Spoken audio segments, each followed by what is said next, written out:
Almost all your life is lived by the seat of your pants, one unexpected event crashing into another, with no pattern or reason, and then you finally reach a point, around my age, where you spend more time than ever looking back. Why did this happen? Look where that led. You see the shape of things. Everyone should enjoy life while it lasts and do fun things because no one knows what could happen to us tomorrow. So I was born with severe club feet, and it's pretty much where your feet are deformed. And when I was first born, nobody thought that I was gonna walk, or they didn't know like how it was gonna affect me. But eventually, well, when I was 3 days old, I first got casts, and then at 18 months had my first surgery, and I had 4 surgeries in total.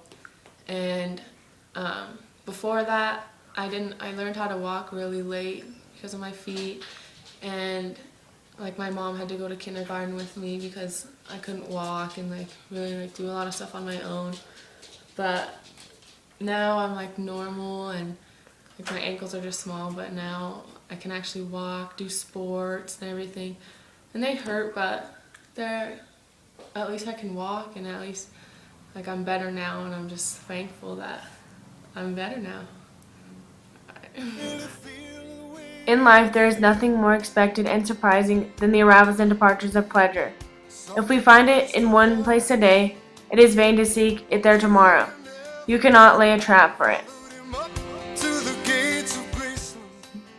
Life is unpredictable. You never know what tomorrow brings. One day life can be good, and the next day it can be turned upside down.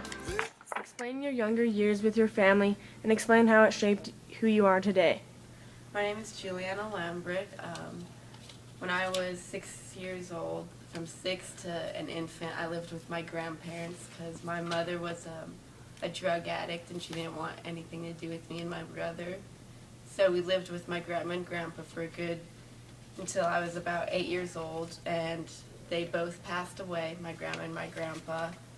And me and my brother were just really lost in life because the only people we knew as a mom and dad were my grandma and grandpa, and they passed away. So my aunt and uncle, who we currently live with now, took custody of us. And I remember when I was little, I would pray every night that me and my brother would someday have like a normal family with my mom, and I always hoped that would come true. But now that I'm older, I realize that I'm glad that I live with my aunt and uncle, because if I lived with my mom, I wouldn't have the benefits and the support that I have with my aunt and uncle now. And my mom's doing better, but she's still not mother material, and we still have a relationship, but it's not the normal mom and dad relationship that it should be.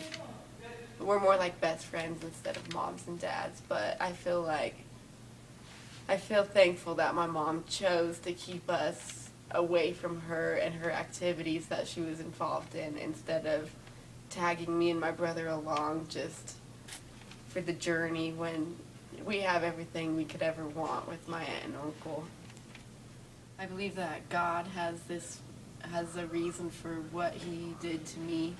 I think that if I lived with my mom and dad instead of my aunt and uncle, I feel like I wouldn't be the person I am today. I think I wouldn't be as strong as I am, and I'm more down to earth and understand people's perspectives instead of judging them for what they do. And I just feel like all around it's made me such a better person and a stronger person. I mean, I can connect to everybody in some sort of way just because of everything that's happened to me, but it used to be a burden to me. I used to hate, like, why would God do this to me? But now it's just like, I feel like I've overcome that, and he has a reason for it, and it'll all work out in the end, I believe. Your lives are in the hands of God, and only he knows what will be and what won't be. He never makes things happen to you, but he allows them to happen. Some things are so unexpected that no one is prepared for them. My name is Shelbie Cribari, and I'm Shelbie's mom. And very active in high school. I competed in all sports, and I was even competitive after I was out of high school. Played women's volleyball. I had my own hair cutting business for 18 years. I had 3 other women that worked for me. And then in 1997, I started going blind and having numbness. I had no idea what was going on with me. I was so scared and went to the doctor, and they thought that I had multiple sclerosis, and they kept giving me steroids to take to help with the inflammation of my optic nerve and my spine. I was diagnosed in 1999 with MS, but the medicine that I was taking never kept me under control. So in June of 2004, I went paralyzed from the chest down, and I've been in a wheelchair ever since. And the disease that I have is called Devick's disease, and this medical term is neuromyelitis optica, where my immune system attacks my optic nerves and my spinal cord. So I have this big lesion on my spine, and then my optic nerves are damaged to where I can't hardly see. And I never dreamt that I'd have anything like this, but I know that God has a plan for me, and evidently this was, planned to be part of my life. So it's hard sometimes.